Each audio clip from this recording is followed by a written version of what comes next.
I'm not that kind of a rider. It's a bicycle rider. You know, when you think about reunions, you typically come up with the usual suspects: family reunion, high school reunion, and these reunions usually take a lot of planning, and they usually have a lot of people. And when you finally get to those reunions, there's a lot of people, but you don't spend a lot of time with one person, and you don't spend a lot of time on one subject. You just kind of float on the surface. Yeah, how you been? What are you doing? Nothing really deep. My reunion story is more about a reunion that did not take a lot of planning and did not involve a lot of people. It all started actually, a little bit more than a year ago. I retired from a career in information technology, and so I finally had the means and the time to ride my bicycle from the Pacific, is it that way? Yeah, from the Pacific to the Atlantic, all by myself. Something I dreamed about doing. It was an inspiration watching a TV show when I was 13 years old called Then Came Bronson. Yes, someone knows. So Bronson was this guy who quit his job and hopped on a motorcycle, had a sleeping bag and his tent and back, and he was on this Harley, and he went from town to town seeking adventure and being a catalyst of change in every town he went into. And I thought as a 13-year-old, I want to do that someday. And I didn't really want to do it on a motorcycle. I really wanted to do it on a bicycle. So here I am with my panniers in back, and being pretty close to 60 years old, I was not going to sleeping bag tent or anything yet. I was going to stay in hospitality homes and cheap hotels because, well, I'm cheap. So start off at the Pacific. My dear wife is there to send me off, and I'm probably on day 25 now. I've been 4 days through Kansas of headwinds, rain, and just Kansas is everything you've heard about. So my target that night was Garnett, Kansas, and another cheap motel. So my usual routine, check into the office. Here's my typical one-story, door facing parking lot, window facing parking lot, next to a door facing parking lot, next to a window facing parking lot, and my room's about halfway down the 15 rooms that make up this hotel. So I'm walking down with my bike gear. You know, I'm kind of conspicuous. I got this helmet, glasses, little mirror, bright clothing, tight pants. And so I do kind of stick out a little bit. But I'm walking to my room, and you know, at the second door, there's this guy working on a hibachi grill. He's got a couple of chicken breasts going. Boy, it really looked good. So I just say, hey man, that looks pretty good. You make enough for all of us? And he goes, well, you know, I'm putting my special glaze on it, and you want to have a little bite? I can give you a sample. It tastes extra sweet because she touched it. And he points back to his room, the door's open, there's this woman back there, and I'm thinking, oh, he's gonna get lucky tonight. She could hear that one.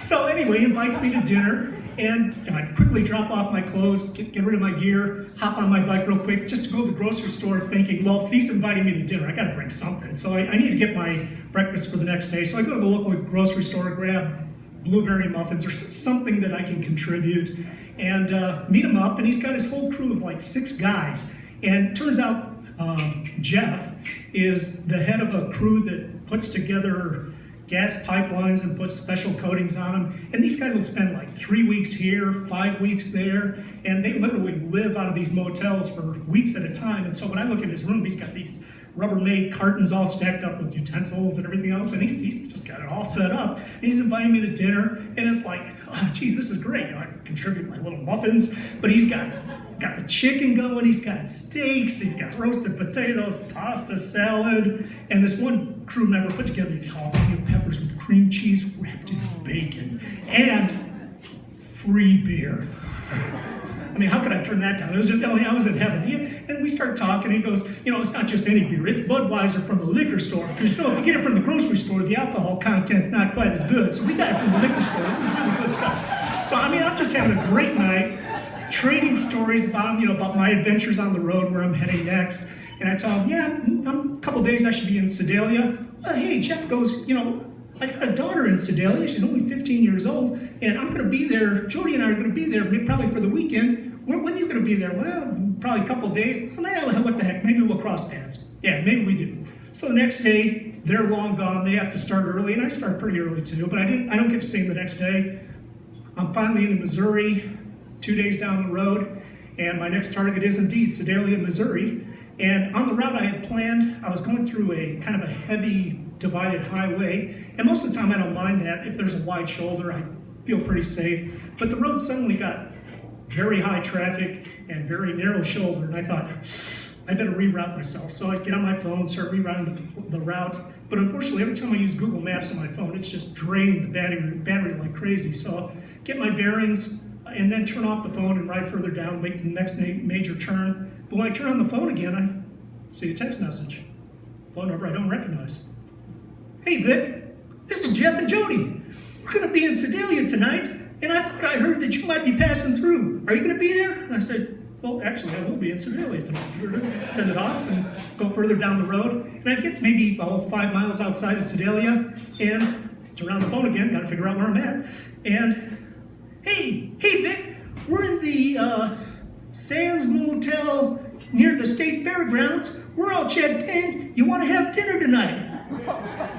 Reunion time? Yeah, sure. Free beer? Yeah, I can do this. So get in, make it up to the hotel, check into the same hotel, ditch my stuff, and they shower up, and they take me to this little Mexican restaurant, and a few more beers, and we just started talking about all kinds of things. I mean, hey Vic, how long have you been married?